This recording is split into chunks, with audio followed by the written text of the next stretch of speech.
Welcome inside the Luke Urban Fieldhouse. It is Big Three boys basketball. The Durfee New Bedford rivalry renewed, and we got a treat for you at home. We got Greg Sullivan from the Herald News joining me. It's take two, Greg. I don't know how you define treat, Evan, but I love, but I'm a bit of a ham. I love doing this, and I just hope someone in my family watches. There you go.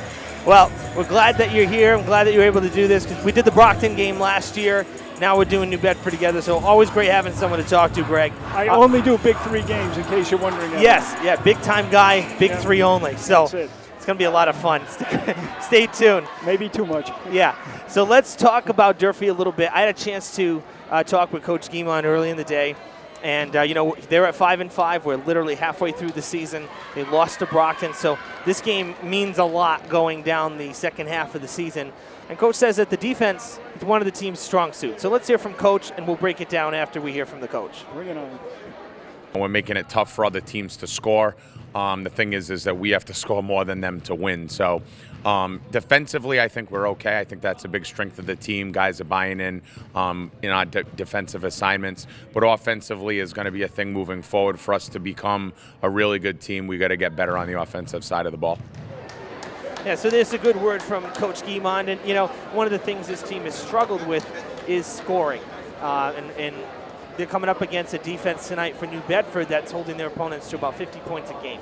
So that may not be a good recipe for the Hilltoppers tonight. I think it's going to be a battle of defenses. Oh, I agree. And you just stole my word there when you talked about the recipe, because I was just reading about New Bedford's last game against Dartmouth, which doesn't have a particularly strong team, but they just absolutely suffocated them with their defense. The traditional New Bedford press, hound, cause turnovers, and they don't even necessarily start with it right away, but within 5 minutes you're going to see it. So, and I will say that Durfee, what I've seen, I agree, works hard on defense. So let's play a numbers game. If they can keep New Bedford in the low 60s or below, I say they've got a shot at this game. All right.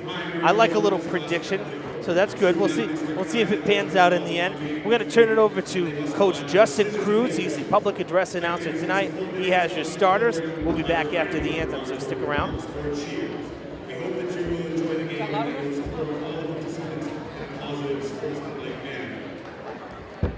Tonight, we would like to welcome the boys from our middle school basketball team. From Morgan Middle School, their student athletes followed by head coach Chris Blanchett, assisted by Doug Kamal. Middle school, Talent Middle School. Student athletes followed by head coach Miles Murray and assisted by Judson Chapman. Cuss Middle School, their student athletes followed by head coach Keith Bichon, assisted by Kate Jones. Henry Lord Middle School, student athletes followed by head coach Thomas Souza, assisted by Robert DeShane. Gordon Middle School, student athletes followed by head coach Kyle Souza, assisted by Tracy Cabral. RPA Middle School, student athletes followed by head coach Jessica D. Polito, assisted by Jack Silvaggio. ACS student athletes, followed by their head coach Armando Armata, assistant coach David Cole. And Argosy Middle School, student athletes, followed by head coach Mike Androgen, assisted by Alex Dos Santos and C.J. Russ. We thank you for your dedication and commitment to your school and your team. We wish you all the best for a great season. Now, let's meet the starting lineups. From the visiting whale, senior number 3, Lamar Antu. Senior number 5, Elijah Dyer. Senior number 10, Damani Tundi. Senior number 15, Elias Perez.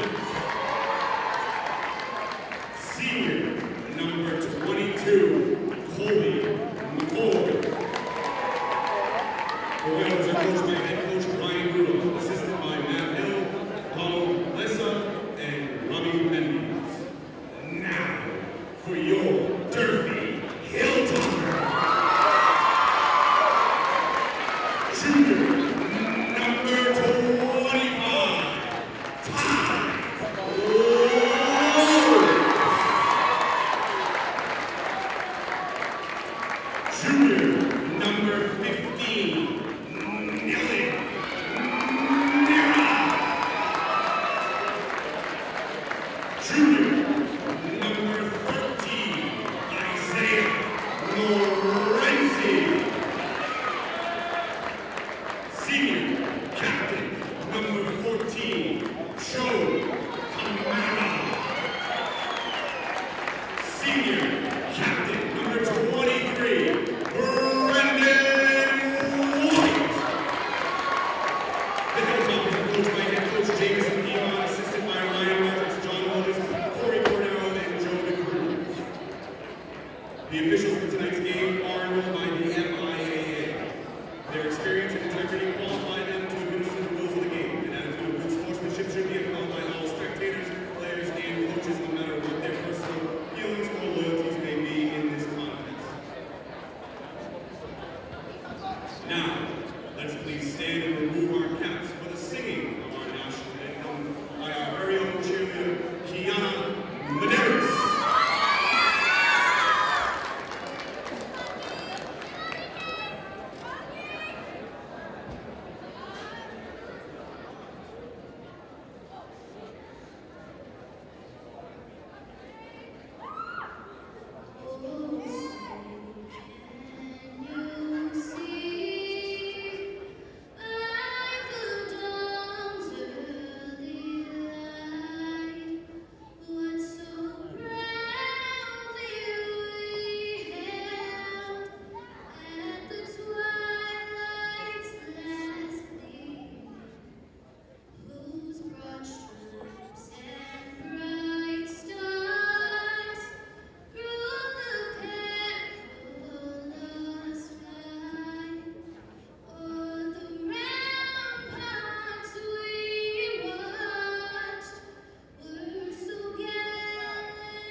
All right, and that'll conclude tonight's opening ceremonies, Greg. And it is middle school night here as well. We had last Friday with the girls game against Brockton.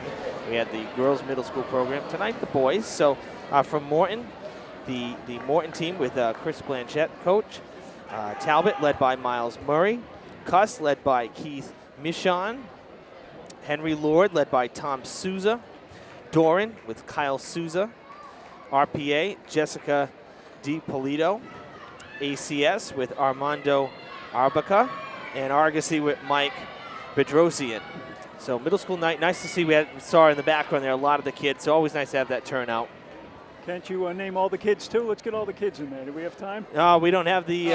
Sorry. We don't have the list of the kids. We only have the schools and the coaches. But great to see that there's a nice contingency here. And it's Big Three basketball. This place should be full, and we have this probably our best crowd of the night, best crowd of the year. Here at the field house. So good to see everybody come out on a Friday night. Absolutely. I mean, this place is enormous. Is it full? No, but this is an awful lot of people here for a game. Yeah, it sure is. All right, tip-off. We got the big guy, Isaiah Morenzi there with number 22, Colby McCoy, another big guy. These two teams pretty big height-wise. And starting with a three, it's off the scoreboard. That was Elias Perez, a no-go. It's going out of play, and it'll go back the other direction. So New Bedford will have it. And there was no hesitation in taking that first opening shot. One pass and a three from the corner.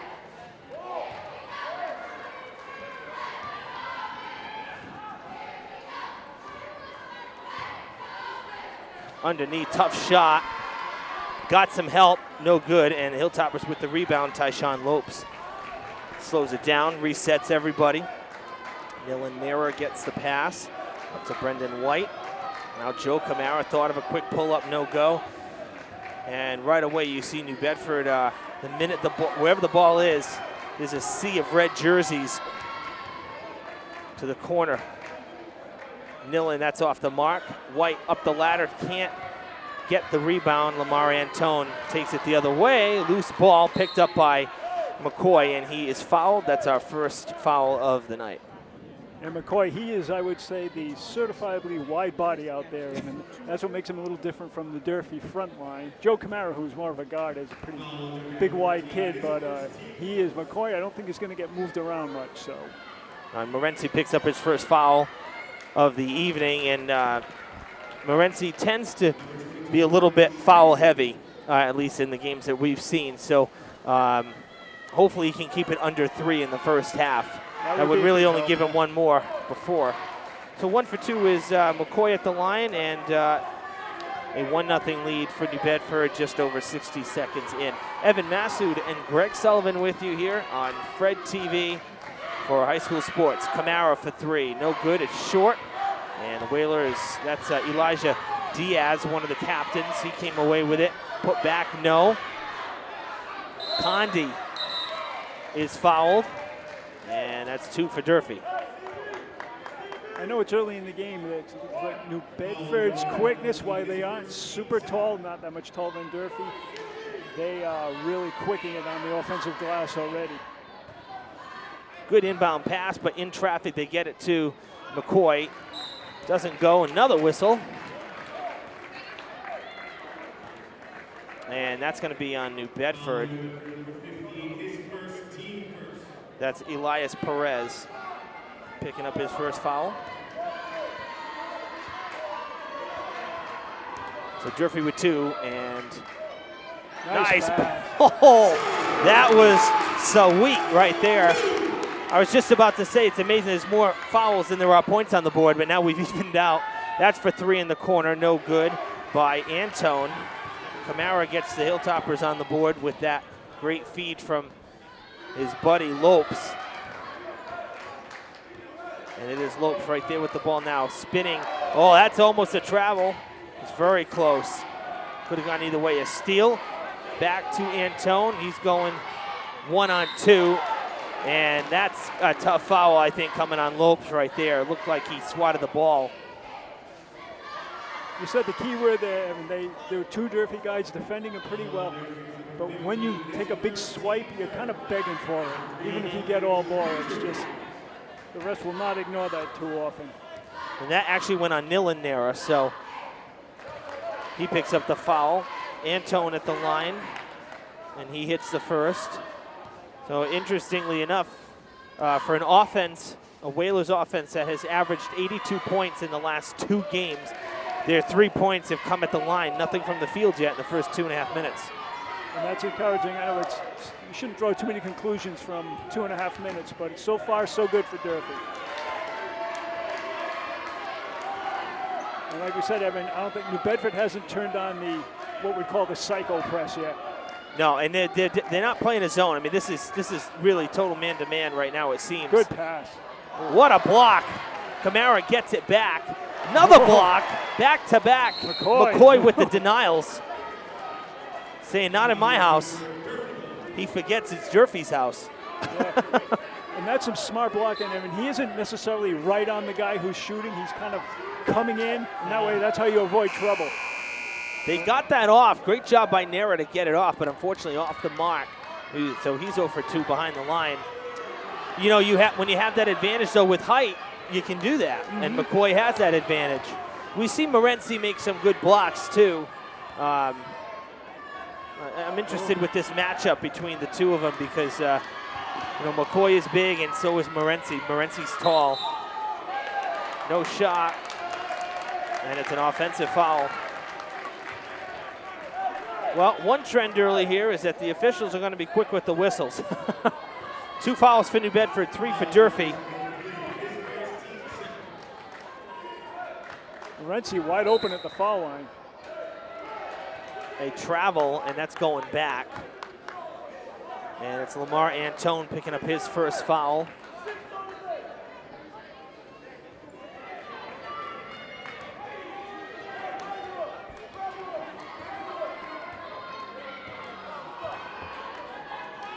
Antone gets the pass. Going back to Diaz. Back to Antone. Quick three off the back of the rim. And Condi with the rebound. Back to Antone. Back to Condi in the paint. Puts it up. Basket and one. The foul coming. That was a tough shot. It sure was. And Isaiah Morency picking up number 2. And that's part of the, his aggressive play. He's not afraid to swat at it, but he gets called on these fouls. Oh, yeah, number 2, yep, on him. That's his second, and we're only halfway through the first quarter. This is for a three-point swing, a little bank shot off the glass. Orange ball in the corner pocket. That's it, a little Cheese Johnson action. 6-2 the score early. White with a pull-up, he got blocked. Basket's good! Way to take one for the team. You know, Evan, he definitely did get nailed, but it never hurts to fall, too. No, I know. The Canadiens know all about that. Uh-oh. Bruins look pretty good this year as we transition quickly to the ice. They've been playing some pretty good hockey.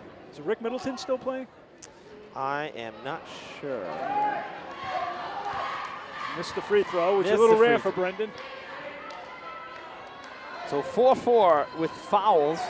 That foul was on Condi. That's what sent White to the line. Sending it back out. That's a heck of a pass. My gosh. Make nothing, something out of nothing. Diaz went down. White coming back. 2-on-2. White coast to coast. He can't get it to go. Out of bounds. Other direction we go. Can't complain about that move, though. He actually blew right by the New Bedford defense. I think he may have been surprised that he got to the rim and there was no hand trying to block him. Timeout for Brian Rudolph and the Whalers. Yeah, I'd have to agree with you. I mean, White really is fast. He has tremendous speed out there. Gabe DeOliveira is another one. Very quick, has that soccer base. We talked about this. I talked about this earlier in the season. There's a few soccer players. When you have that base, running on the soccer field for, 80 minutes and then some, then you come in here and you play on this little court for 32. That stamina helps. You got a lot left in the tank, and you're able to. My sister ran cross country here, and it was the same thing for her. That big base from cross country, she excelled in winter track because she had that stamina built up, from the long range runs and stuff like that. She was tremendous, right? Thank you, Greg. Yes, she set a few records.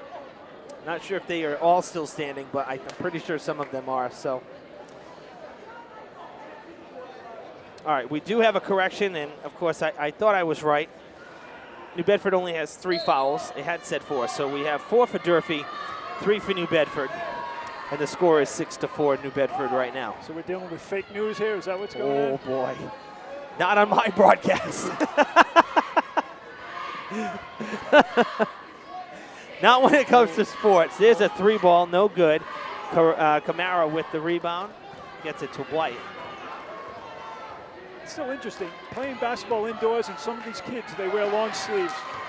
Yeah, I know. That's it. The NBA players do the same thing. Steph Curry's one of the few that he kind of started at. That's another 3-ball put up and no good. So thankfully for the Hilltoppers, at least, Beautiful. It is another great feed. Milanera puts it in, but it's really his teammate that deserves the credit on that shot. Tied at 6. So we've seen that open about 3 or 4 times already, the quick cuts. And Travel in the paint, and that's a turnover, and the Hilltoppers will have a chance to take their first lead of the contest.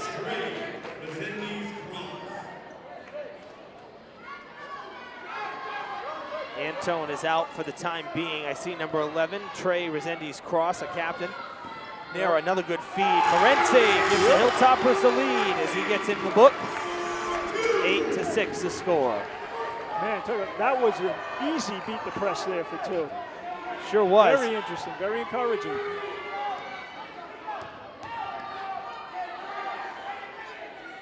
Now was a long pass, another long pass. That's it. White's going to dive.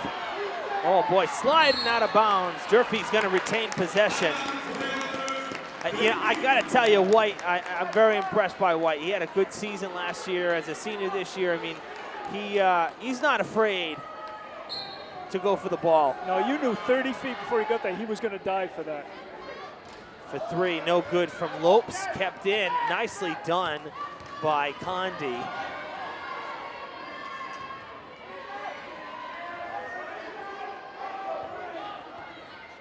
There goes Resendi's cross, gets it out to Perez. Perez going in the paint, and another whistle and another foul. We may see bonus before the end of the first quarter. I fear you're correct, Evan. All right, 2 shots coming. 5th foul for the Hilltoppers. It's Tyshawn Lopes first. So good news for the most part. Durfee's spreading them out. It's not just one player with, say, 3 or 4. There's that first basket from Perez. We've heard a lot of good things about this player, Elias Perez. He's yes, one of their very best players. 2 for 2. We're tied at 8. All right, looks like that press is about to get ratcheted up a little bit here. Oh, yeah, you see the guys playing up. What it does do, sometimes it creates errant passes like that, but usually it opens somebody up down the court. Oh, that would have been a travel. Instead, a turnover. Nera driving, gets the basket and the foul. Beautiful touch on that roll. Absolutely, a little coast-to-coast action there. And again, Durfee has decided they are going to run with the Whalers. Well, I got to tell you, I talked to Coach Guimond about this, and that foul was on Resendi's cross, his first. I mentioned this to Coach Guimond earlier in the season. I think it might have been before opening night. I said, Coach, you guys came back against Somerset. The full court press always works. The Fian game, they were down and they started the second half, double-digit run. I said, why not press more often? I said, why just shoot the threes?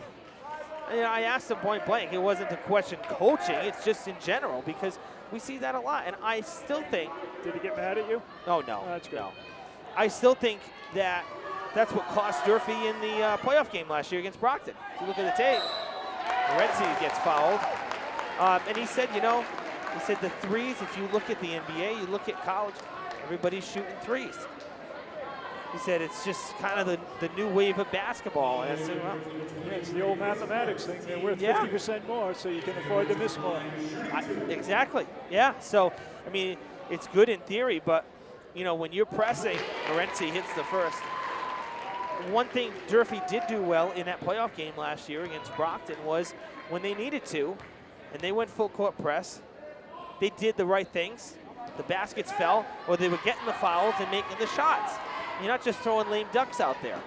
Look at that block. There's Morency's first. We're waiting for that. Uh-oh. A little extra there. Don't be jarring. A little extra right there. Coach Rudolph not happy at all. No. And, charging out like he did, he's got to be careful about technical fouls from a coaching standpoint. 10 seconds on the shot clock. Diaz with it. Back out. Put up, no good. Rebound to the Toppers. They have the numbers. Tyshawn Lopes can't get it to fall. Nilanera gets the rebound. He goes down to the ground, passes to White. Lopes, no good. Out of bounds. Durfee ball. I like it. Durfee working hard. Coach Rudolph is animated. Coach, I know, really. He is not happy at all.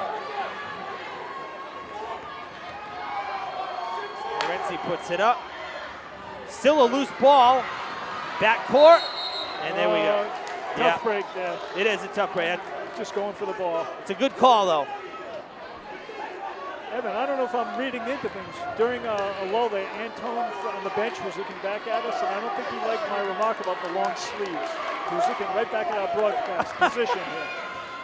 Well, Durfee's wearing them too. It's it's personal preference, I suppose. That's for 3 in the tie. It's good. That was Elias Perez, tied at 11 with 12 seconds to play in the first quarter. know, that's their first 3, so no complaints It from is. Durfee. White with the jumper, no good. 4 seconds for New Bedford to try to get a basket here. 1 second. I might go. No go. Whoa, just too late. That's a good call. And I'm not just saying that. That's a very good call right there. I said, why is he not putting it up? He was in the air when the buzzer went, but the ball didn't leave the hands.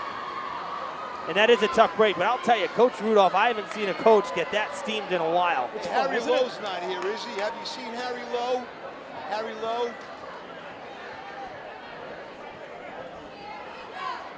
So we're tied at 11 after 1 quarter. And Evan, I have to tweet, so I won't say anything for a few seconds. That's all right. I know you're multitasking. Not It's very okay. well either. It's all right.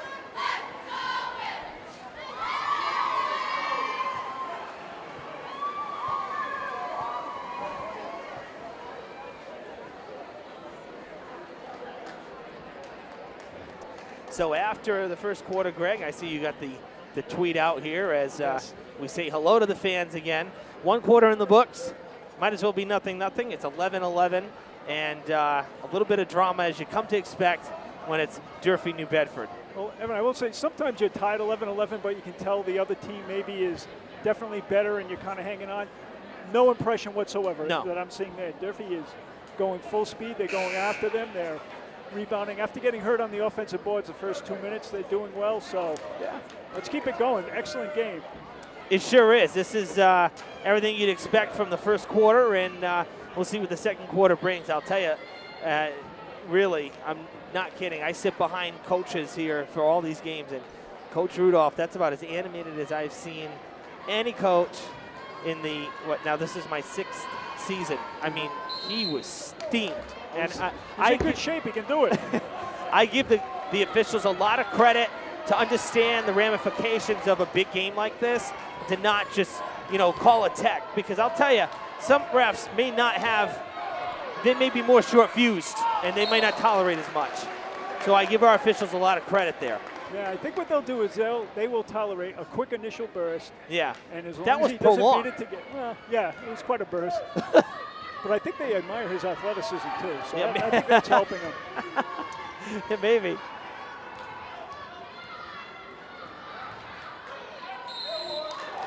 And a foul to start the second.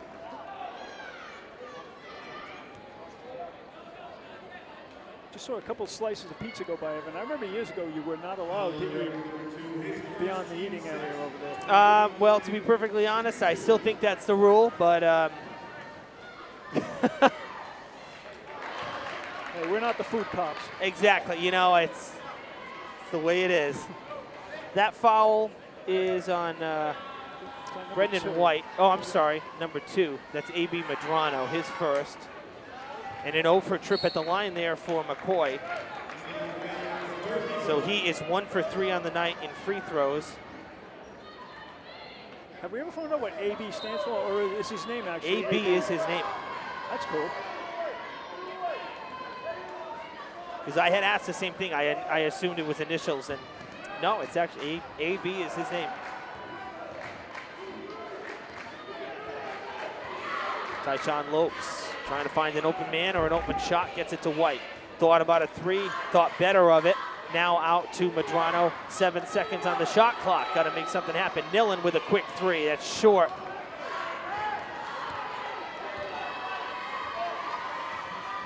On the other end, Perez. That might be called getting away with one there. Yeah, he lost that one. All right. There's some good quick movement. That last Durfee possession was probably their biggest struggle of the whole game to get a decent shot. Yeah, and they basically, the Whalers are double teaming everybody that has the ball. Morency was left open underneath, and he puts Durfee back ahead. A lot of good things happen when they get the ball to the foul line. That goes back to my point of don't just take threes because they're open necessarily if other things are working. That's put up no good. Swatted by Medrano to Nillen-Nera. Oh, too many and people triple there. teamed on Lopes.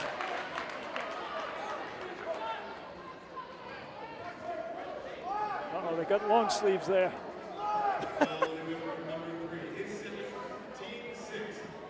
So that's a second for Antone. Had one in the first, now one in the second. And McCoy is out. So the big man taking a seat. Kenny Franklin, number 30, into the game for the Whalers. Oh, boy. Out to Morency, now to Lopes near us, to the corner. No good by Madrano, swatted out of play. That's the other direction. Went out off of Morency.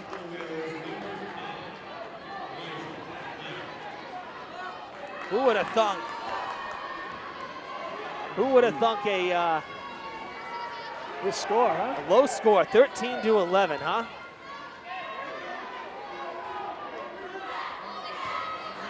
Little jumper in the paint. It's going to be short. The rebound to Franklin just into the game.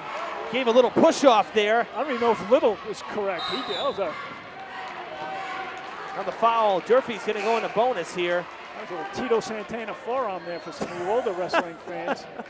You knew it was coming at some point, didn't you? You had to get it out of the way and move on. One per half.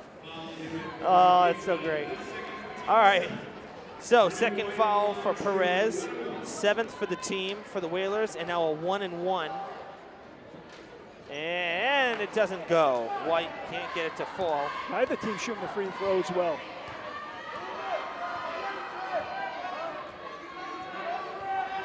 Oh, did no one call that out?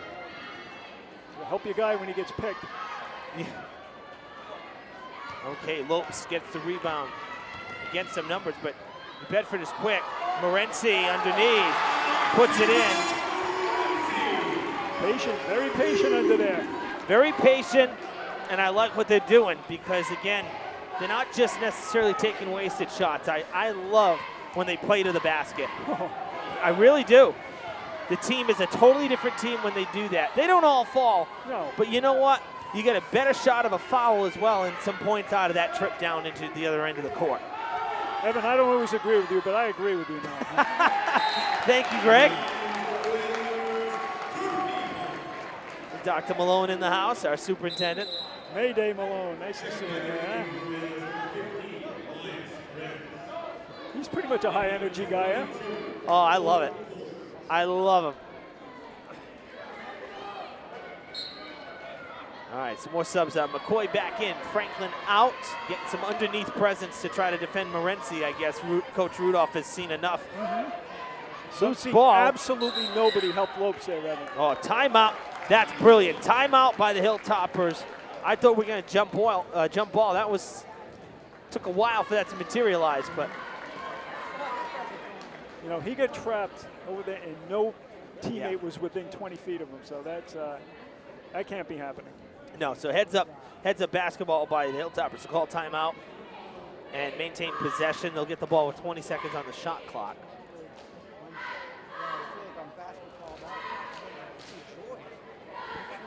I don't think we ever mentioned the records. Durfee's 5-5 into this game.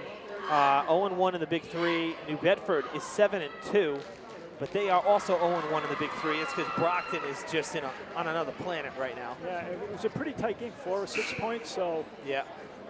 Very good, very good. Yeah, Brockton, the consensus was New Bedford and Brockton with Durfee a little below them, so. Yeah. What a big, I mean, it would rock the league a little if Durfee wins tonight, yeah. Oh, Change sure the would. perspective on everything. And you want to talk about a confidence booster. You know, Hilltoppers were down their last game. They played one of the top Division I teams in the state. Very big for them. And, you know, if there's anything to build off of, I would say it's that, you know. Brendan White with 17 on the shot clock coming out of that timeout. Nera to the corner, back to White. 10 on the shot clock, back to Nera. So you have an old school post move. Yep. Got to get a shot off. Madrano going for 3. Knocks it down! Fading away. Madrano with the first downtown shot of the night for Durfee. It's a 7-point game. That's outstanding. Yeah, Durfee on the road at West Roxbury Academy. 56-50 on Wednesday this past week. And that comes out after losing to Burke High School 61-29. Yeah, that was a good big bounce back. Oh.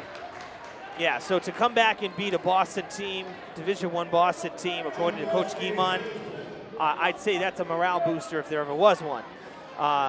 So big one for the Hilltoppers and a good one to build off of. Here's a quick three from Diaz. That's a no-go. And Madrano. I think Durfee's just saying, keep shooting him. Yeah, really. Madrano, Another three from up. Madrano. He hits that one too! How about that, Greg? 10-point Hilltoppers lead. What is that, an 8-0 run are we on? I believe so. I'm going to have to do some math here. Holy cow. Oh, a little dance. Morency with the block. 10-0. My goodness. And Coach Rudolph signaling timeout. Now, Morency gets fired up, but he's got to be careful. You know, I got to tell you, Morenci's fire is great. You love that. And he actually makes me think of, oh,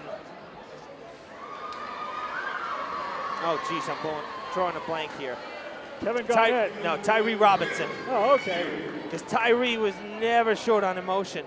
No. You know, but you got to be careful because you don't want to get called on over celebrating either. Very early in the game. You know, 3:35 to play in the half. Celebrate after the game. Really, exactly. We still have a few people trickling in here. I like this. Good crowd. Yeah, this is a great Friday night crowd here. Durfee 6-man, well attended. The Durfee sideline, the whole other side of this field house here that we're seeing, well attended. And to your point, I mean, granted, you know, in the days of, you know, Skip Karam and all the titles, yeah, this place was standing room only. But in today's world, this is a really good crowd. Absolutely. And, you know, it helps that New Bedford is not far because the New Bedford fans and the Brockton fans always come out in droves. People like to make the trip to Durfee. I don't know what it is about this building, but there's always good crowds here, it seems, with any of the rivalry games, not just Big Three. And the reasonable prices down at the concession stand never hurt. I hope they don't run, they might run out of pizza tonight. Yeah, this is not, you know, the TD Garden, the Boston Celtics. A family affair, family value. All going back to the kids, you know. Free parking. Free. Get these kids off the court. Yeah, that's Tom Brady over there. Shouldn't he be nursing the hand? No, I think so. Stolen, Lopes, basket, 2 points, and he's in the books. The lead is 12 for Durfee, 23-11. Wow. How cool is this, huh? I'll be perfectly honest, I did not foresee this. I would have thought of back, you know, let's talk a little bit. It's one thing to have a 12-point lead here, but we are just about 5 minutes into the second quarter, and the Whalers only have 2 missed free throw attempts, not 1 point on the board for the Whalers in the second quarter. So not only is Durfee getting to the basket offensively, they're stopping the Whalers. Absolutely. Their defense is coming up. And I think the big guy just got called with a little moving screen there. Yep. Troy. Let's see who it gets. You are right about that. Just his first? That's his Imagine first. one earlier. That's his first. And it's not a 1-and-1 because it was an offensive foul. Lopes gets free, puts it up. That's no good. One of the few empty possessions for the Hilltoppers in this quarter. Loose ball on the rebound. White dribbling on the ground. Long pass, that's not a great decision there. I know what he was trying to do, but not a great decision there. To the corner, Antone for 3, knocks it down, and they're in the books and on the board here in the second quarter. A nearly 6-minute. Imagine that, huh? Yeah, a nearly 6-minute defensive stand by the Hilltoppers, who started this quarter with a 12-0 run before that 3. There's only 2:17 to play in the half. That is outstanding. Morency. He's going to go all the way. Oh, it didn't fall, but Madrano there. Back to Morency, loses it. And another turnover. This is Perez. Wow. Gets it to McCoy. That was McCoy with the pass. Little pistol Pete Maravich there. I'm going back in time again. I apologize. All right, Nera back to Lopes, now to Madrano. Morenzi in the corner. Wisely just pass it up. That's not hit. Wow, that's deep. And it's no good. That was extremely deep. Yeah. So now this is 4 straight possessions for Durfee. They either turned it over. Another 3. Resendiz cross. Just like that, a 4-point game. As the Whalers have gone on a bit of a run here. And this is, you know, this is what we talk about by just taking shots. You can't get complacent. And the Hilltoppers threw it away once. 2 shots that missed in the air. Actually 3. Not driving the lane. And just like that, an 8-0 run for New Bedford. So the complexion of this has changed in about 60 seconds. Although you never say you're shocked with New Bedford. Yeah. Eventually, some of those threes are going to drop, but I don't know if I'd start changing things up on defense yet if I were Durfee. About, you know, of course, at some point they're going to stick some threes. Yeah, and the thing is, you know, that last 3, I mean, Resendiz cross was wide open. You know, he snuck in that corner and nobody saw him. What I'm interested to see as we have just under 90 seconds to play in this half is what both teams are going to come out with in the second half, because, I mean, this really has been a very competitive game. It's been a great game. I don't think either side's necessarily doing anything wrong. Nope. I think they're both playing to their strengths, and that's why we got such a good game going on right now. Are you going to the Golden Gloves tomorrow? I am not. I'm actually going to be PC Friars game. Good man. So, and I have never been to one, so I'm looking forward to it. Bounce pass. Gabe DeOliveira just into the game, and that is no good. McCoy with the rebound. 60 seconds to play in the half. Antone with a charge, but they call him the foul on the Hilltoppers. Madrano was in the way. As Durfee's 7th, and Antone will go to the line for a 1-and-1. Should be a 1-and-1. I don't think they can say he was in the process of shooting. He was still on the ground. Players get set to box out here. That's the 1-and-1. First one goes, so he'll shoot another.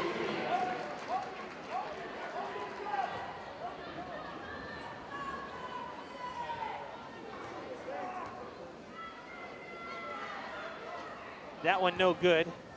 Who wants it? Out of bounds, and New Bedford ball. So 58.9 seconds to play. Hilltoppers had a 12-0 lead about 2 minutes ago. It's now 23-20, and the Whalers with a chance to tie it up, pull off a 12-0 run of their own. Antone, look at that scoop. That is beautiful. It's an 11-0 run for the Whalers. What a game we got here, Greg.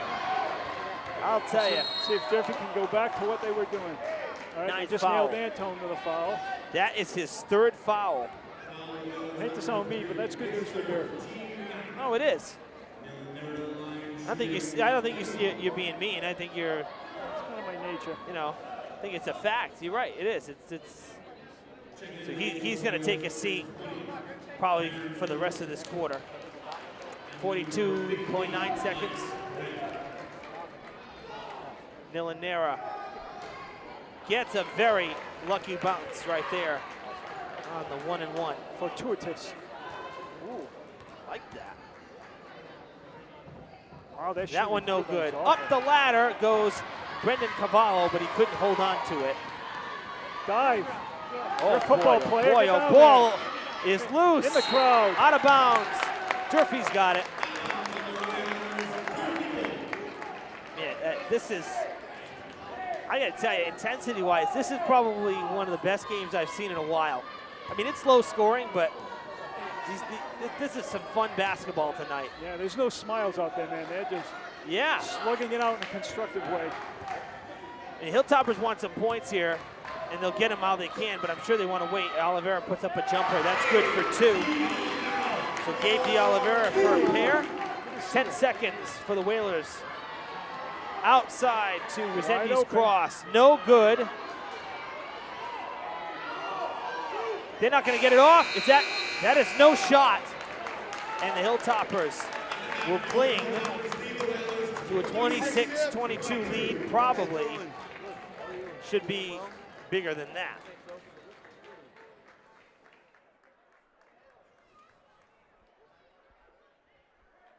Oh. So a 4-point Durfee lead in a foul-ridden, very intense first half of action, and it is Durfee that has gained 4 points on the opponent. Remember, we were tied at 11 after 1, after 2. Hilltoppers up 26-22. So, Greg, what do you think first half here? If you could sum it up in maybe a couple sentences here, what are you thinking? I think Durfee's going to be very happy. Remember, we talked about keeping the score down, and they've done that. You know, New Bedford got hot in the last 5 minutes of the first half, but, you know, then they weren't going to be freezing all night. So yeah. I would say very encouraging. Maybe my only concern would be Durfee's top players maybe getting a little tired toward the end of the second half. It's very intense. New Bedford, I think, is subbing a little more, but Durfee's going to the bench. So this is a good game, and I think just the type of game Durfee wanted. Sure is. All right. We have halftime now, third quarter. Coming up next on Fred TV, we got a real barn burner here. Stick around. You don't want to miss the end of this one.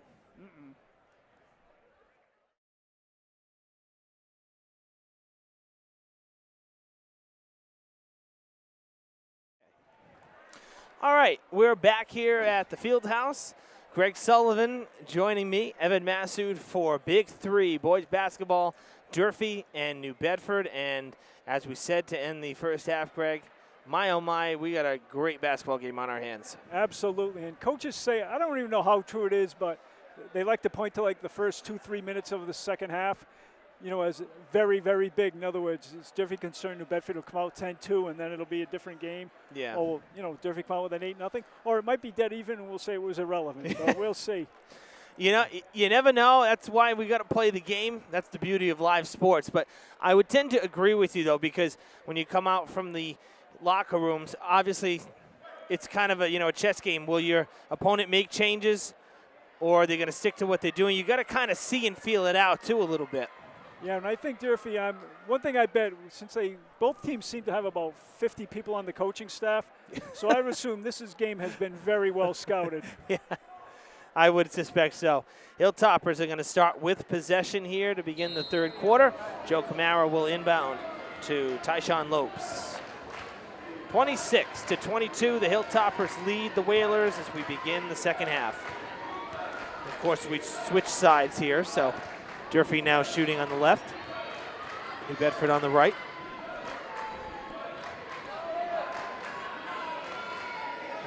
I kind of like that you can finish shooting as that'll fall. Basket and one for the foul for Morency, who has now 9 points in the contest. Looking to get into double digits. He would be our first player of the night to get into double digits if he can sink the free throw. The foul was on Condi, his second, team first here in the second half. Morency no good on the free throw. So he's been good underneath. Free throws, though, just 1 for 3 on the night for Morency. Yeah, Durfee as a whole is not shooting their free throws well. And a very good rebound, being double teamed. With some good underneath defense here. Back outside. That's good for 3. Diaz gets in the book. He hadn't had any points to this point in the game. One of the captains for New Bedford, number 5 there. And we've been told he's a player to watch for. Brendan White kind of took an extra step back there, getting settled. McCoy with the block, loose ball. New Bedford's going to have it. I think White might have been lucky to not get called on a travel there. Loose ball again, and going to have a reach in and a foul here by Nilanera. Oh, well, just kind of have to grin and bear one of those fouls. It was a loose ball. He went after it. The other kid went at it. In the angle of the body, they called it on Nilan. So. Yeah. Nilan's second foul of the night. Durfee's first here in the third.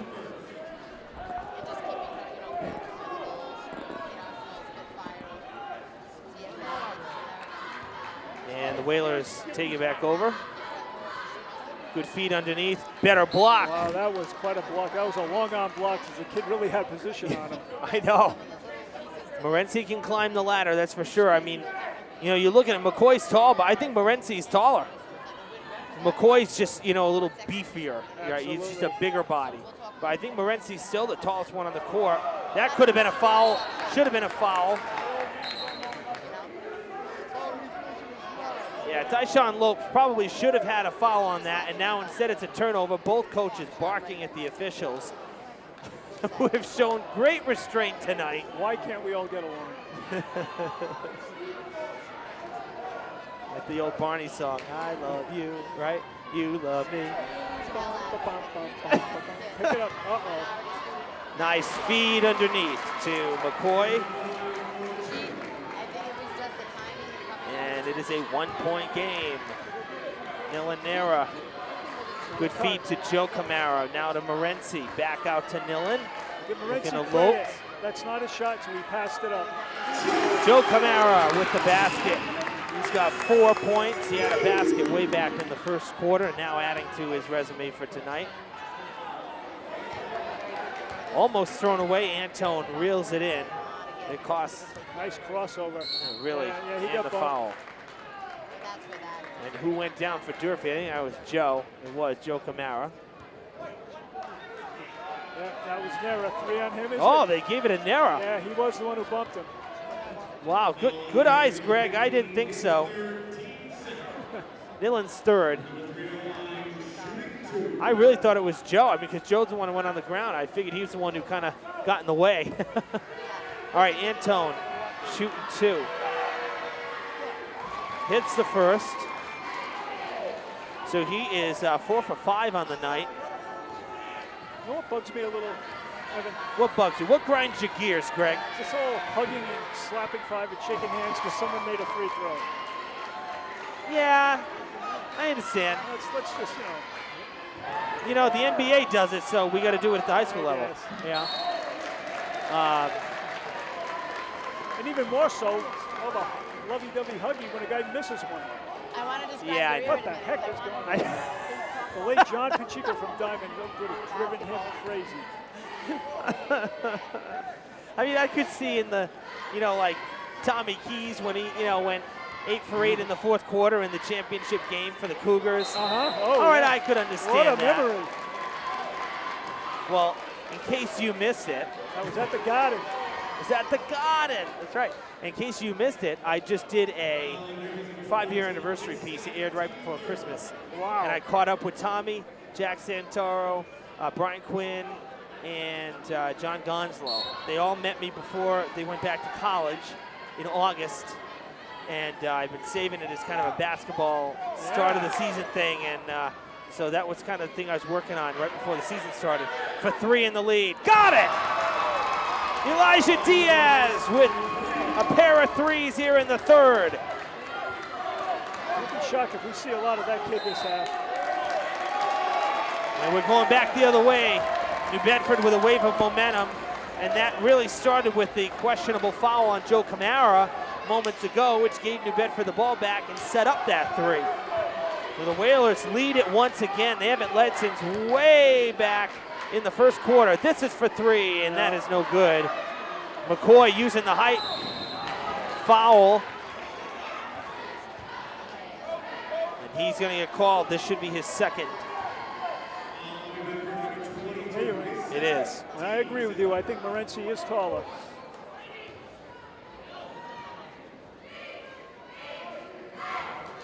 Let's see if Durfee goes back to that, making things happen at the foul line.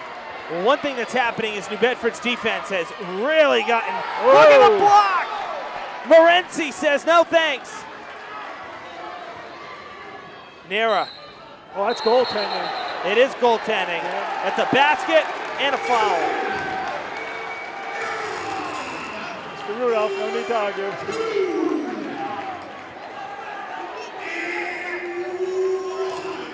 That sure is goal. That's a great call. I am really impressed by our officials tonight. So basket's good for Nilanera. And now it's going to take the extra shot to try to put Durfee back ahead. It results in a foul, the third for Condi, who will most likely be subbed out in a moment by Baron Hilton. Nera with the basket. 3-point swing, Hilltoppers back in front. Condi will take a seat now after picking up that third foul on the goaltending. Fouls are 3 aside. Hilltoppers lead by 1, 33-32. And there is Baron Hilton just into the game. Got it to McCoy. Travel. Oh. That's a tough call. That's going to be Morency's third foul. So Morency with 3, Nera with 3 individually.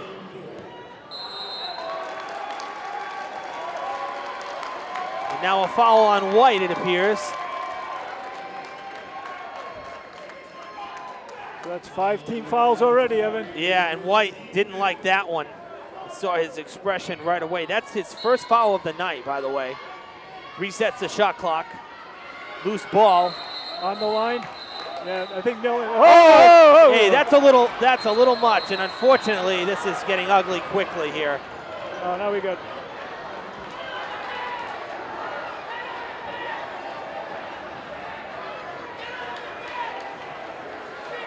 You know, well, I will say it kind of shades of the old days, Yeah, I guess, people right? running out on the court. This is a little. It's getting a little explosive. Yeah, I'm not gonna lie. This was one of those things. Was kind of waiting for this to happen, though. I hate to say it, because tensions have been boiling over since the first quarter, and it started with the coaches. More so, Coach Rudolph. What we had were a couple kids over on that side. There was the pushing and shoving. The next thing you know, we had an awful lot of people on the court. So now that was Nera, and I did not see who it was for New Bedford. Now the officials are going to talk it over. The original guy wasn't McCoy, but McCoy was kind of the third man in over there. Yeah. Millen and someone else were just yanking on the basketball. I mean, Nillen was on the ground. You could see that. But I couldn't really see much else until they started, pushing and shoving. But you know something? You can't have these people, these players coming on the court like that. That's No. insane. Well, that was basically the benches. Yes, that was just like. All right, so no. now we're going to get the word here from the Can't do officials, that. who's going to leave and who's not.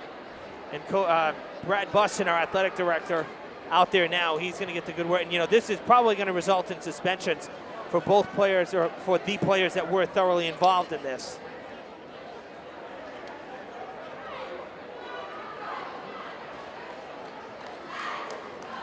Going to try to regain control. So we are at a official timeout with 4:17 to play in the third quarter after, I guess we'll call it a high school scuffle. Okay? Not a full-out brawl or fight by any means. Tensions rising. The Durfee 6-man getting loud. The New Bedford crowd getting loud. Boy, it's like 30 years ago, Greg. That's it, huh? At least from what I'm told. Unfortunately, I wasn't around. You but just have to read about it, yeah. I've read, I've seen the video, and I know it was awesome.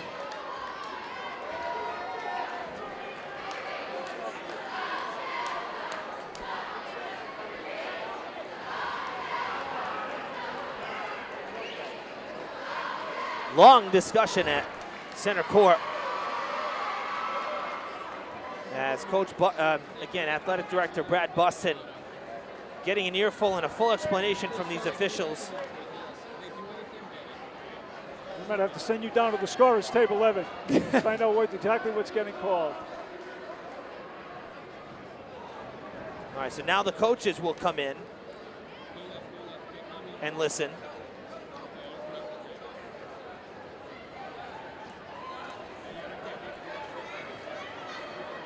And we're going to see who's getting the short end of the stick in a minute based on the reaction.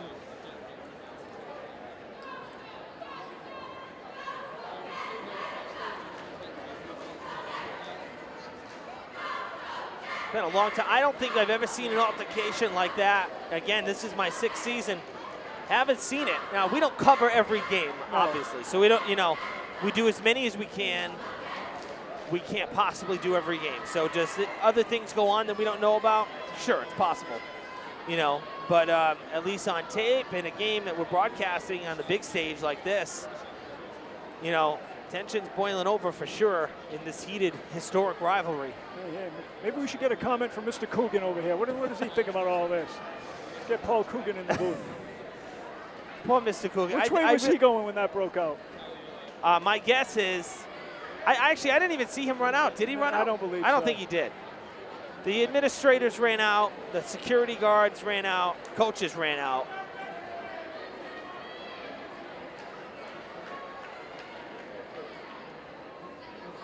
It would be nice to get back to the game. Man. I know. It's just I credit the officials because they are taking their time to explain all of this and what went on.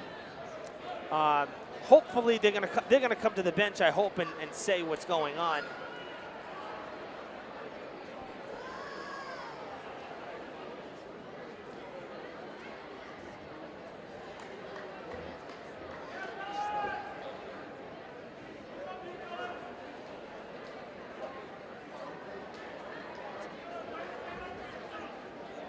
I wish I had gotten a good look at who Millen was kind of squared off with first. But then Big Rudolph got involved in, and then a lot of bodies showed up on the scene. You mean Rudolph is the coach? You mean I'm sorry McCoy? About that. McCoy, yes. McCoy. Sorry about that, Coach. We made it to the 3rd quarter, Greg. Yeah, why not? That's both funny. To me, New Bedford names from the past. Yeah. Well, Coach Rudolph just walked away, like whatever, and just went right back to the fray here with his team. So I'm not sure if he's happy or if he's just like, it is what it is.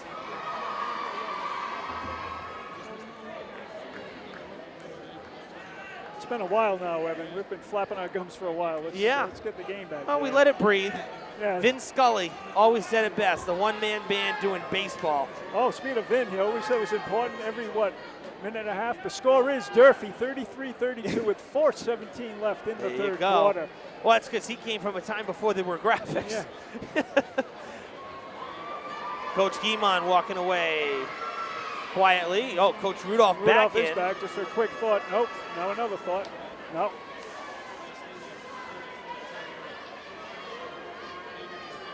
Right now, the players kind of just want. I think it's not good for the players too, because I'm sure they're rearing ready to go here. All right, so here's going to be the word. Listen in, Evan. See what we can do.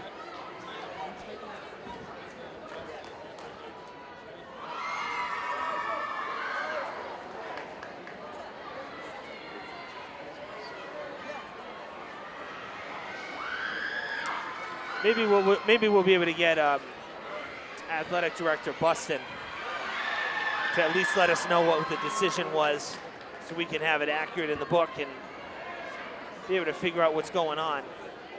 I don't know where Brad went. He was just standing there, and all of a sudden he disappeared on me here.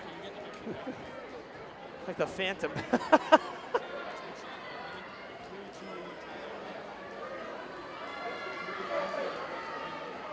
Oh, he went to talk to security. Good move. I think they might arrange for fans from different schools to go out different doors at the end of this. Hey, guess what? Millen is still in the game. None of the toppers are gone. We may see some technical fouls and some shots.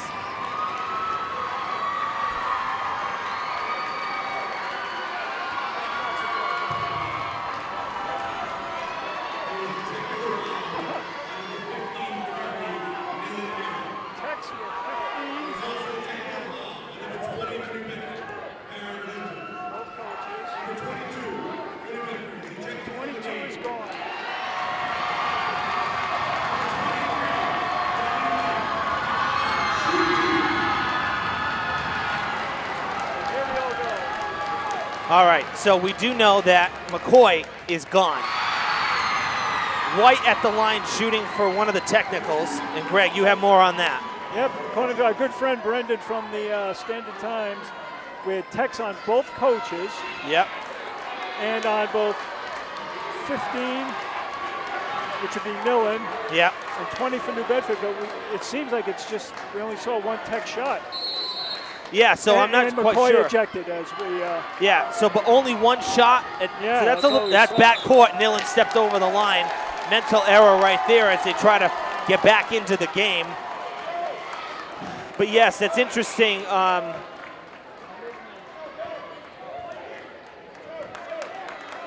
right, they just put a foul up on the board for Durfee, so they're still adjusting the fouls. Hilltoppers officially now with 7. New Bedford with 5. So the 2 techs on both sides. So now 7 and 5, Durfee and New Bedford on fouls. But again, yeah, just the one free throw. Travel called. I mean, is there such a thing as offsetting techs so you don't bother to shoot them in something I like thought this? so. So Nillen got the tech and Hilton got the tech for New Bedford. Number 20, we said, right? Mm-hmm. Okay. And Brendan thought both coaches were giving one. Yep. Yep.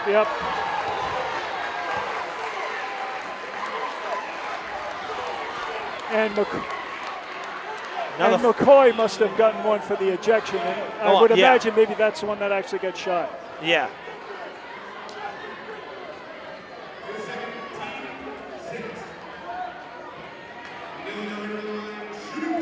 Nillen shooting 2.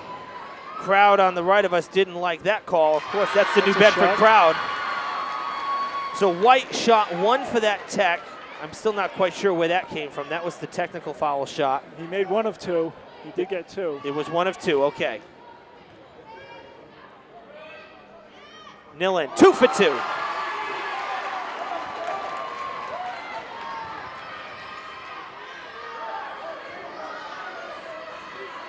Loose ball, rammed into Nillen-Nera. No good, no foul. Outside to Antone, no good. Put back, no good. Tons of bodies and a whistle. And I think Nillen's getting called on another foul here. That's 5 for Nillen because the tech gave him his 4th. So Nillen has fouled out of this game.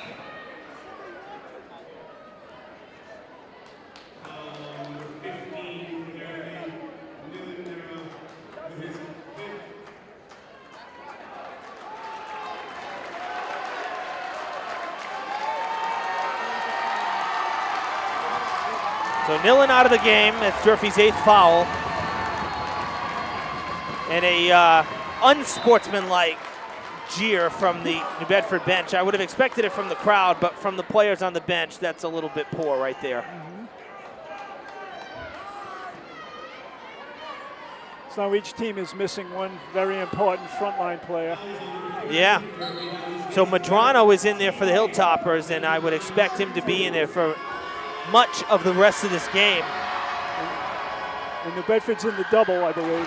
A very lucky bounce for Condi. This basket's been favorable to our right here tonight. We've seen that a couple times.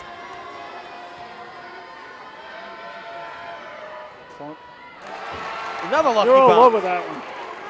So the 1-and-1 made 2 points. White to the hoop. No good. Going back the other way.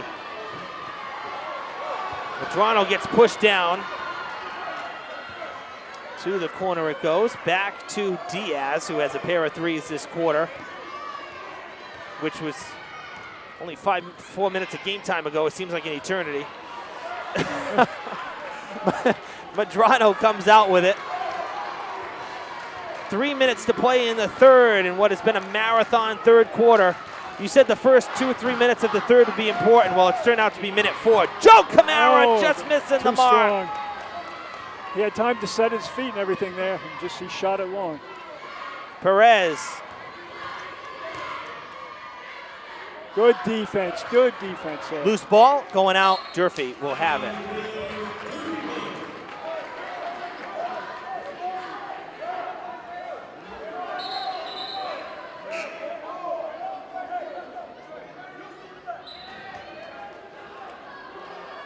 Whoa. That is a long-range That is a pass, long almost fastball. backcourt too. He had one step still in it, so he didn't necessarily go back. Kamara on a cut.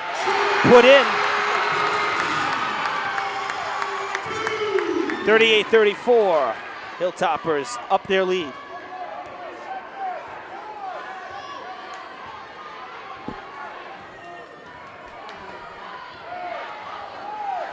Now I got people texting me because I got, we're not in the cheap seats. We have the good seats.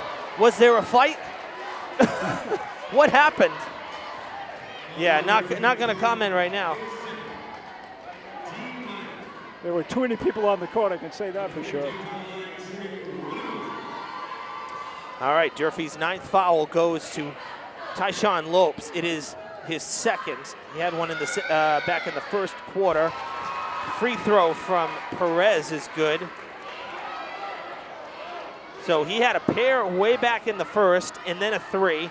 And now here in the third, he hits a pair of free throws. So he's 4 for 4 at the line. Brendan White. Yep. And Joe Kamara. New Bedford had a great trap on Brendan White there in the corner. It looks like somebody got a little forearm or wrist. Yeah, so now New Bedford with 7 fouls. It's the 3rd foul for Hilton, who's seen limited playing time. Hilton was the one who got the tech for New Bedford moments ago. Brendan White on the 1-on-1 misses the first one. Little jumper in the paint. No good. Bugged that shot a lot. And he got it back. Now Antone in the corner for a 3. No good. Kamara with the rebound gets it to Lopes. Lopes is going to go to the hoop. He is, and he gets the foul. And 1.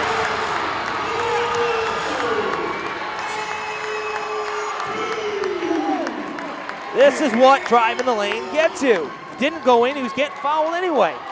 You're really hopping on that one. I like it, Evan. I like aggressive play. Can't be afraid. It's a 4-point game for the Hilltoppers. Lopes gonna try to make it 5. He does. And a timeout. Oh, my bad. No timeout. Just a substitution here as Hilton comes out. And we'll see Kenny Franklin, number 30, back into the game. I think this is his second stint into the game. Elias Perez drops back. Long 3. Got it! Perez with a 3. 2-point game. To the corner, and Medrano. Well, that's almost nice dish. That was a great pass. That was a travel, in my opinion. Tall angles. Kamara got the feed there. I kind of like it, sort of a jump hook there, old school. Another corner 3 for New Bedford. It does not fall. Kamara comes away with it. They get it to Lopes, to the hoop. He cannot put that one in. 13. And a foul. That's going to be on Morency. Crashed over the back. I hope he does not argue that one. Yep. Durfee's 10th. That's the team limit, and we're not even out of the third yet. Now this is dangerous territory. Morency now with 4 fouls. He's going to have to sit. And we see Brendan Cavallo, number 31, ready to check in for the Hilltoppers. Morency's going to probably sit for the rest of this quarter, maybe a good portion of the 4th. Don't want to lose Nillen and Morency. That makes a big difference in such a tight, contested game. 2 shots. First one misses for Diaz.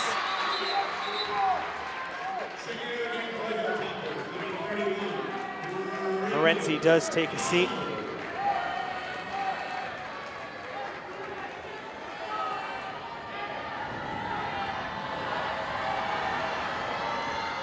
Second shot is good. That was Diaz's first trip to the line all game. And he made a 1-for-2 trip. It's a 1-possession game, 43-40. Joe Kamara back out to Brendan White. 60 seconds to play in the 3rd quarter. 2 very small lineups out there right now, Evan. Look at it. Yeah, great feed. Cavallo just into the game. Welcome to the field house, Brendan Cavallo. Turnaround 3 on the other side. Diaz with 10 points this quarter. Holy cow. Medrano wants one. Look out. No good. Over the basket. Isaiah Robertson coming into the game now, number 23 for the Whalers, and they're subbing like crazy. Way more subs than Durfee's using, that's for sure. Whoa. That should have been a foul. That was a foul, and they missed it. It's only a foul if you call it. There was contact on the arm. That wasn't ball. That was on the arm. Lopes loses it. Speeding by is Antone. Basket. No good, but the foul that time. Again, Durfee is maxed out, so this is 2 shots the rest of the way. Antone flashed that crazy fast speed right there, those last 3 steps. Yeah, that's crazy. That was insane. Madrano's 3rd foul is going to put Antone at the line. He has only missed once. I think he's the one guy hitting free throws tonight.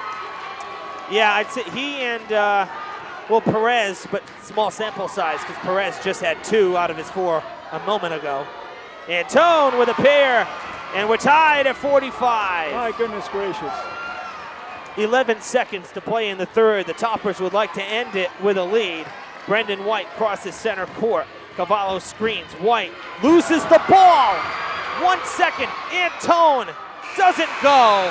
And we end the 3rd all knotted up at 45 in a very drama-filled 3rd quarter. We've been here a long time now, Evan. We sure have. 19 points that quarter for Durfee. 23 for New Bedford.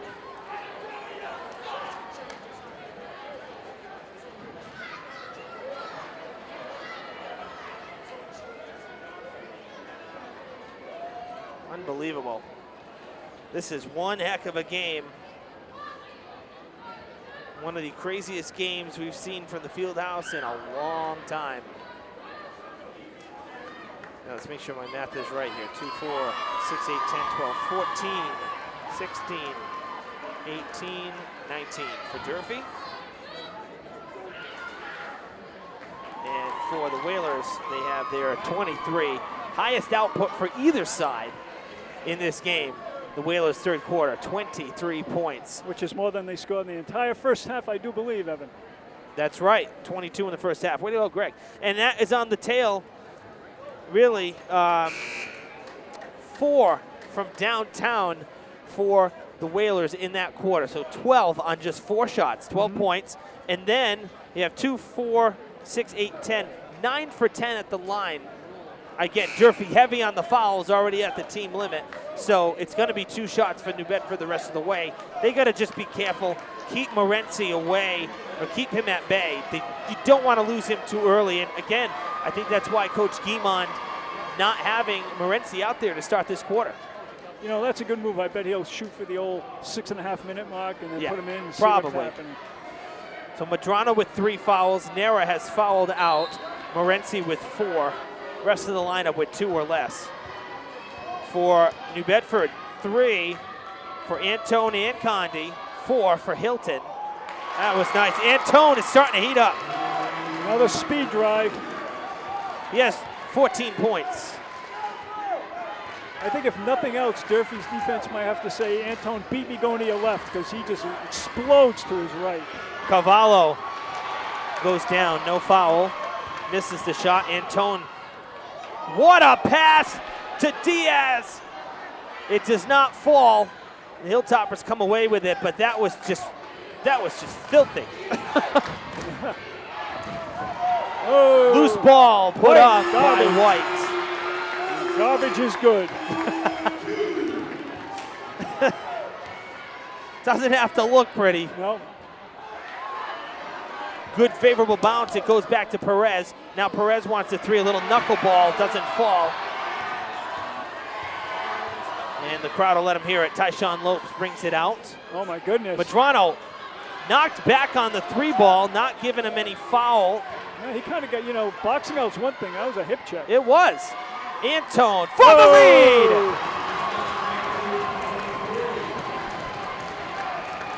That should have been a 3-point foul moments ago there. Let's see how Durfee responds here. Now suddenly they're down 3. But we can argue Whoa. that we've seen now Yeah. 2 fouls on both sides that were missed, so we'll give them that one. Lopes took a good bump there out of way. Yep. Now let's see, sometimes people, Evan, they Yep. look tired and then all of a sudden they do something spectacular. Tyshawn Lopes looks tired right now. So He let's does, see what and he's been happens. very quiet. No 3 balls, just the 2 field goals and the and 1. Morency back in, because this is a 1-1, probably hoping for some height should Okay. Lopes miss it. Right at our mark here, huh? 6:26. Oh, you're a prophet, man, I'll tell you. It's actually frightening.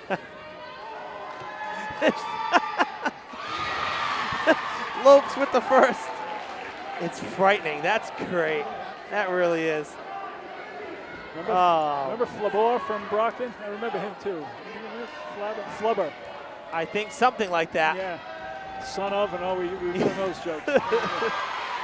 2 shots on a 1-1, which adds pressure for Lopes. So nicely done there. It's a 1-point game. Yep, little chest bump. Evan, I think I would suggest if someone out there lives relatively close, come on out and catch the end of this one. You get in for free, probably. I know.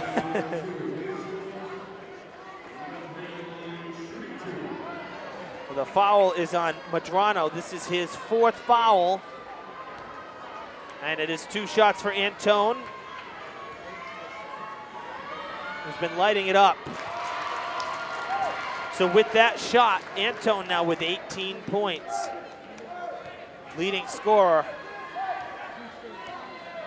by a long shot here. No good. Kamara up Big the ladder. rebound, Joe.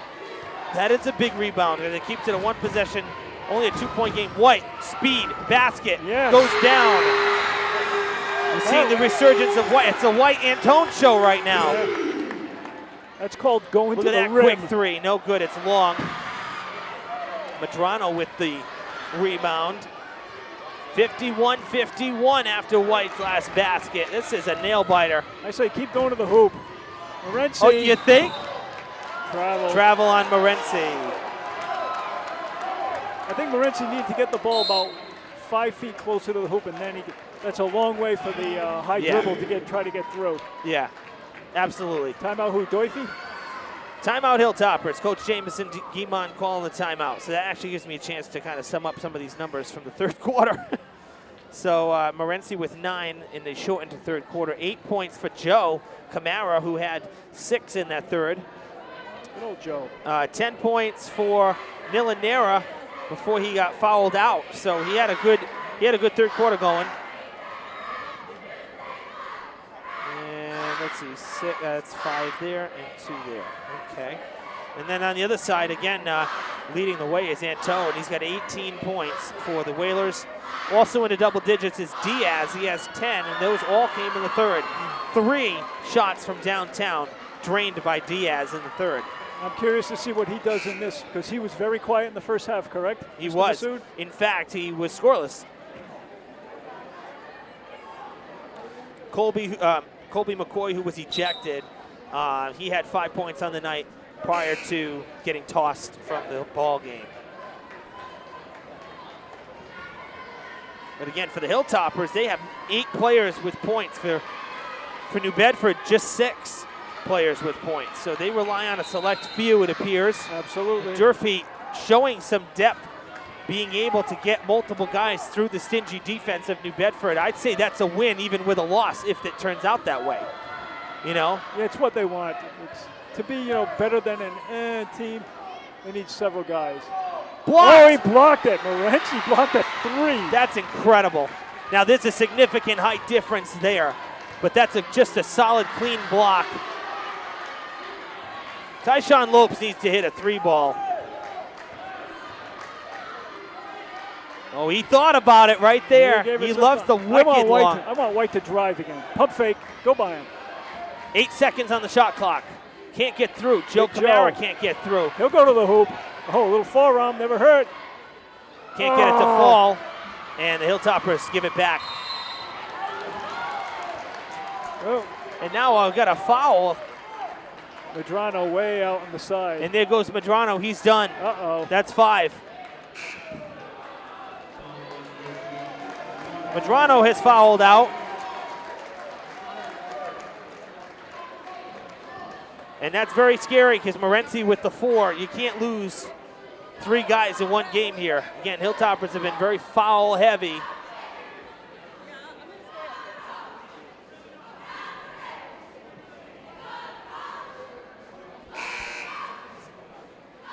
So Madrano, I got to give props to him because he had those 2 big 3 balls in the second quarter, and he's come in and done a really nice job off the bench. It's a shame he fouled out. All right, Diaz at the line, hits the first. 5 minutes even to go here. And the Whalers pull back in front by a point. It's 52-51. Make it 53, 2-point game.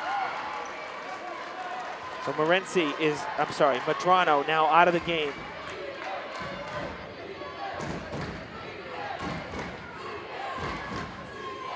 Morency out to Lopes. That's off the mark. Yeah, you could see it from our angle. Yep. Can't get a 3 to fall. And right now, the way New Bedford's pressing, you can't waste a trip to the other end of the court and come up empty. That's for 3. That looks good, and it is! Diaz again.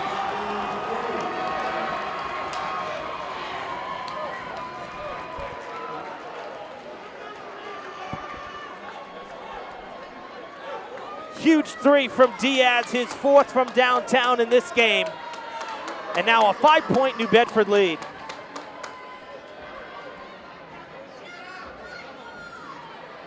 Boy, that kid saved it for the second half. Yeah, he sure has. That is now 15 for him since the start of the third quarter.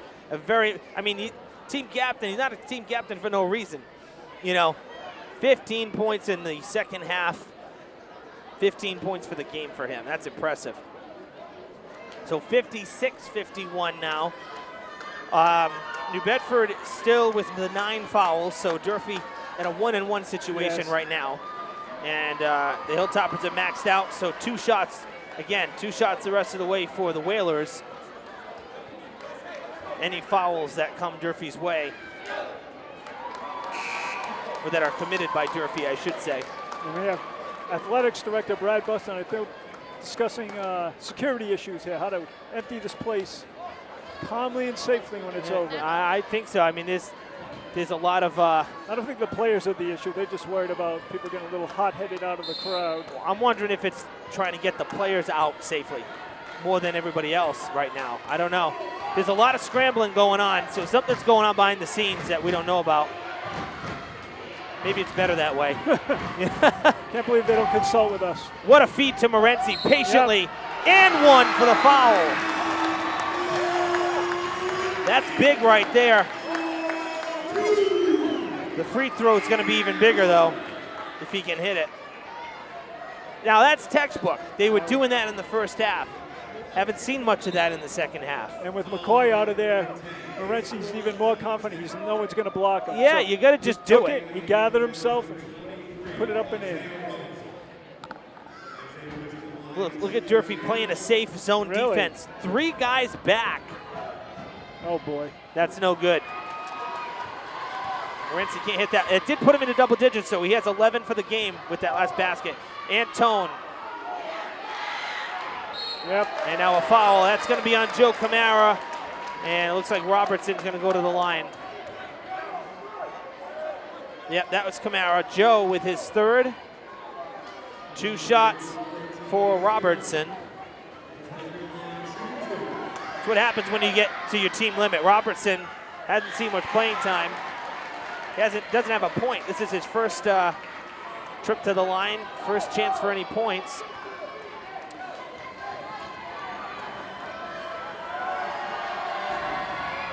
Boom.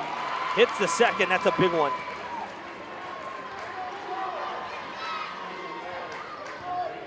Interesting to remember, too, that foul that...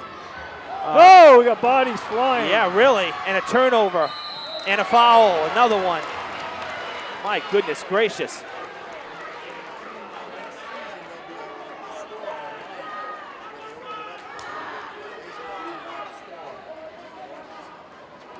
Coach Guimond not happy that nothing was called when Joe went down. Now on the other end, so this is Tyshawn Lopes' 3rd foul. Diaz at the line has only missed one tonight, now two. Now two. The power of Masood. If only it was that easy, they'd have me at every game. Oh, a little behind the back there, you see that? Part of his routine. Yeah, second one good. 4 for 6 is Diaz at the line tonight. 5-point game again. Hilltoppers need some points here. No wasted trips. Morency gets it back, puts it in for 2. That's a huge basket right there. And Brendan White did a real nice job keeping that rebound alive. Yeah, Antone alone. Puts it up and in.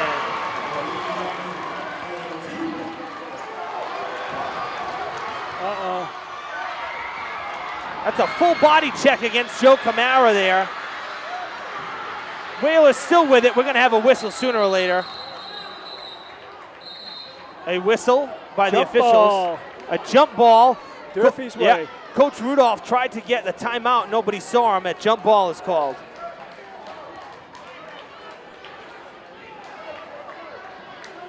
And it's Durfee ball.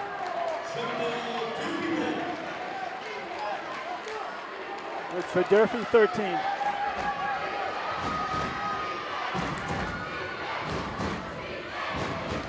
All right, I have to be honest. You're right. Durfee's looking a little tired, I think. It seems like New Bedford's overpowering with the speed here. And the full court press for sure. Gabe De Oliveira into the game for Durfee now, number 21. Lopes back out to Morency. Driving the lane, is fouled, and will take 2 shots. Let's hope he can make them. The Hilltoppers not shooting free throws well here. So New Bedford already at their team limit as well. This is Antone's 4th foul, so that's some caution here, I'm sure. 2 shots from Morency. He's going to hit these. He's only hit 1 tonight in 4 chances. Long. And he misses. These are the shots you got to hit.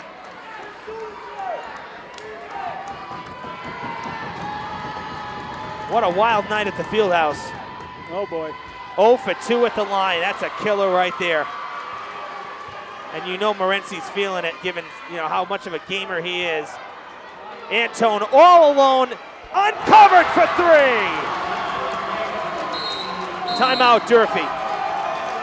The zone defense not working for the Hilltoppers right now. They're giving up too many baskets. A little bit of taunting going on by number 15. I know, he's getting all Perez. involved here. Again, our officials showing a lot of restraint here, understanding what's at stake here, but plenty of time left in this game. No need for showboating. 55, Durfee with 55 points, but New Bedford with 63, thanks to that last 3. And with it, so now Antone with 23 points on the night. I must call you Neil because I know your dad for a lot of years. I know you do. I give New Bedford credit to be shooting threes this well this late in the game. Yeah. When legs should be a little bit tired. Threes can be an early in the game, early in the half thing, but they're sticking them now. But they're also open. Durfee maybe a quarter of a step slower just from fatigue. Those have been open threes the last few minutes. Off good ball win. Antone break down the defense too. Oh yeah. This second half, it's been the Antone Diaz show. That's it. Between the two of them, say 2, 4, 6, 8, 14, 15 points, and 16. Between the two of them, 31 points. Basically half the scoring of the game between Antone and Diaz for New Bedford here in the second half alone.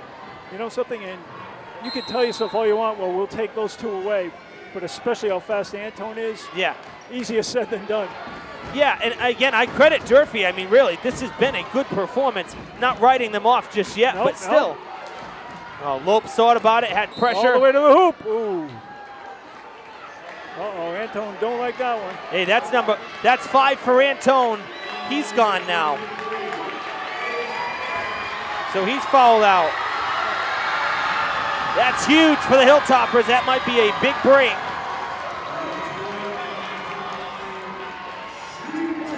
Tyshawn Lopes going to shoot 2. He is 3 for 3 at the line.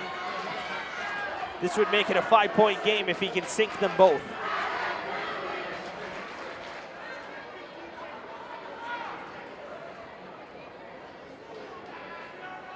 This rule, Mr. Masood, I have never understood.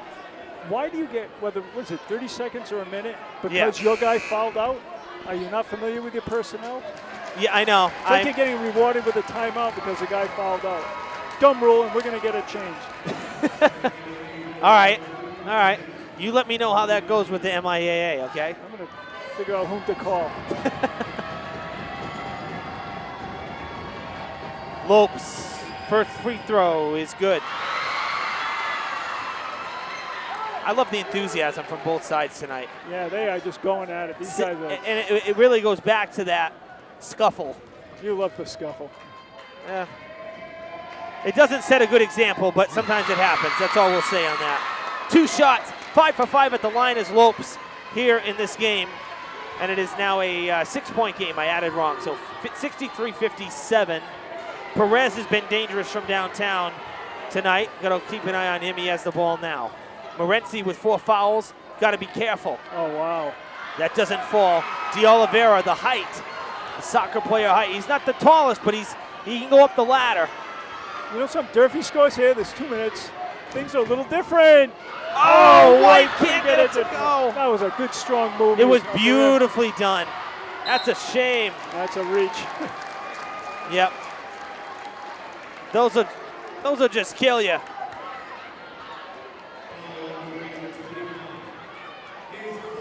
Tyshawn Lopes, this is his 4th foul. So now Durfee with Lopes and Morency, both with 4 fouls.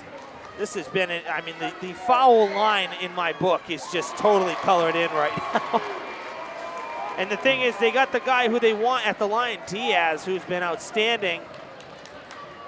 They're going to foul. They got to foul somebody else. 2 shots made. And it is back up to an 8-point lead with under 2 minutes to play. Time getting away from Durfee now. Lopes can't get it to go. Round and out. And you know, the Hilltoppers, this is where they're struggling with points. Just the 12 points this quarter. New Bedford's put up 20.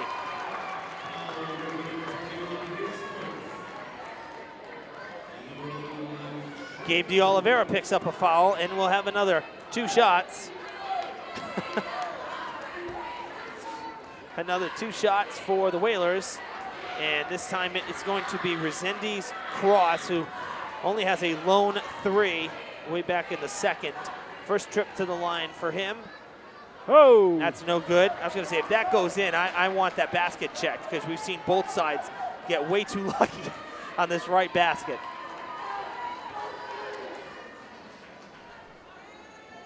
Second one is good. A couple of Durfee fans across the way. I believe Durfee fans have been asked to leave. Yep. Lopes can't get that to go.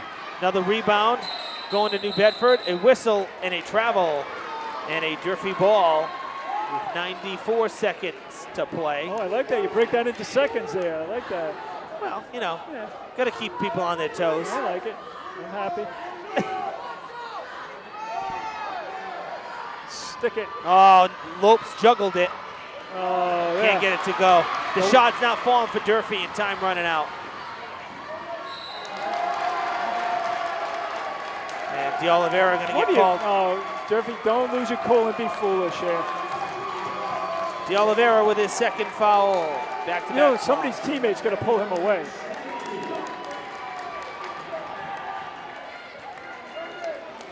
I have a feeling he may be coming out because Brendan Caballo's waiting to check in. My guess is they're going to have him come in. First free throw for Condi is no good. That's his first miss, albeit small sample size. He was 3 for 3 prior to the miss. Oh, Morency coming out. Well, that's interesting. Morency has not fouled out. No. He's the big guy. This is a real interesting turn of events here. Lopes, paint, basket. Good this time. And a timeout, Durfee. It is a 7-point game. Shall we do it? 77 seconds to play. Go. 7-point game, 77 seconds. Not, Will 7 be the lucky number? we shall see. Not over. Not over, guys. 3 sevens is always a lucky number, right? Absolutely. Well, we'll see. Maybe it'll pay off for Durfee. Got to erase it. A lot of work to do. And the biggest thing is, you know, for New Bedford, for them to be able to sustain without McCoy, that really shows a lot about New Bedford's character as a team and how strong they've been lately. Again, they've averaged over 80 points per game the last 3 games. For the Hilltoppers to hold them right now to 66, I think that is a win. The fact that Durfee has put up over 50 on a defense that has averaged only 50 points allowed is a win. Sadly, the odds are not in Durfee's favor right now to win the game. They've won battles, but I don't know about the war. Yes. So, I mean, some people thought potential for a royal blowout tonight. Yeah, and The way it's the not teams that matched by any up, stretch. Nothing close at all. No. So. You can argue that New Bedford pulled away here in the 4th because it was 45 tie after 3. And a foul. So we're going to start giving fouls. These last minute 14 seconds could be very long. We're These going to last 74 seconds. Exactly. Yeah, I agree. I'm trying to, again, keep people on their toes. Brendan Carvalho into the game with fouls to give. This is his first one. Insurmountable number Behind of fouls. the back. I know. But see, the problem is New Bedford knows what's up. They're getting it to Diaz, who's hitting them. And who can Durfee foul? They have to foul who's got the ball. So, I mean, you know, Coach Rudolph knows the deal here. This is not like anything new. 9-point game. 70 seconds to play in what is looking like it will be a heartbreaking loss for the Hilltoppers. White throws it away, but Lopes is able to get it back. Going in the paint. Again, some of these, it's such great touches that just not falling late in the game.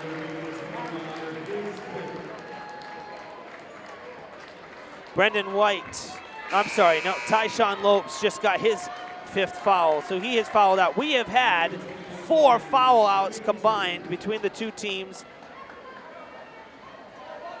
plus the ejection. I mean, I've seen more players leave this game permanently than I've seen in a season. This is absolutely crazy. Baron Hilton has 0 points tonight. He's at the line with his first chance for points. So it appears we're seeing security now, and Athletic Director Busson, he's explaining New Bedford is leaving through the main entrance. It looks like the Durfee fans are being forced to leave. They are keeping people separate. The banner side, the far side of the field house. So Good we're move. Segregating. Based on experience. Yep, absolutely.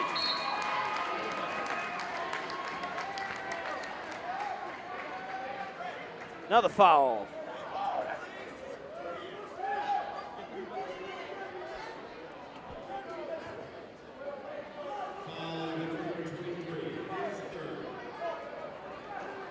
So a 3rd foul for Robertson.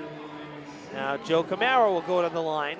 It's a 10-point game after Hilton just added to the stat sheet, getting his first point of the game for New Bedford. Camaro will shoot 2. Oh, boy. No good. Joe hasn't been to the line tonight. First trip. And that one misses as well. Well, the Hilltoppers were able to hang with New Bedford for 3 quarters, maybe 3+ quarters, and I give them a lot of credit. But it seems like the wheels, and now a timeout, wheels kind of fell off. Honestly, once Nillen fouled out, really, things kind of went south a little bit heading into the 4th quarter. And just, I hate to dwell on it, just some of the shots Durfee's missed in the last 5 minutes were like leg shots, just not over the rim. Oh, easily This should probably be about a 3 or 4 point game right now. I'd say 2 possession on the low end, because we saw 3 shots that any of the day would have fallen. They just didn't go. So Durfee, I mean, has not fallen into the trap of panicky, silly No. shots at the end. They've done a lot of things. They've really attacked the rim a lot. I mean, the free throws, though, New Bedford's killed it with the free throws here in the second half, and that's because Durfee hit their team limit in the third quarter. You know, that's not a good recipe either. No, sir. We look at 2, 4, 6, 8, 10, 12, 14, 16, 18, 20, 22, 24, 26, 28 free throws for New Bedford in the second half alone, and only 1, 2, 3, 4, 5, 6, 7 misses. That's why we're here so late. That's why they're up by 10, and there's a 3-ball. Diaz finishes it off. I think that was ill-advised, but he drained it, so what can you say? You know, it is what it is. Why not take it? You're up by 10. But seriously.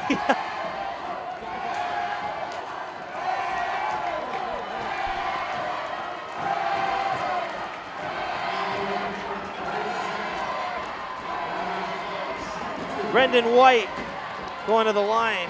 Cross picks up his second foul. Wow, no good. Struggling. White has hit only 1 tonight, and that was on the tech when he had nobody around him.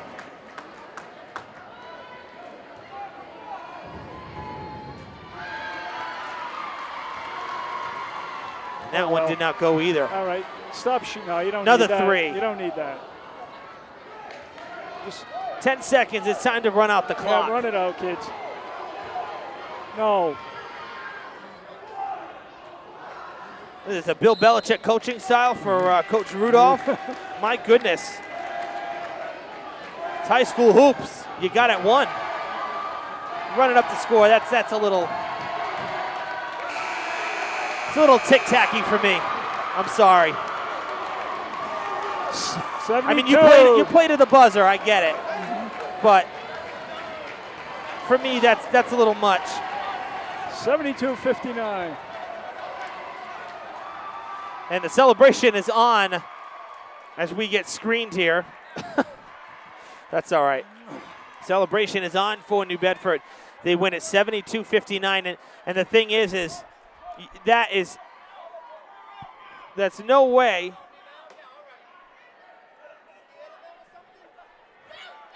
Okay, now we got arguments with the coaches.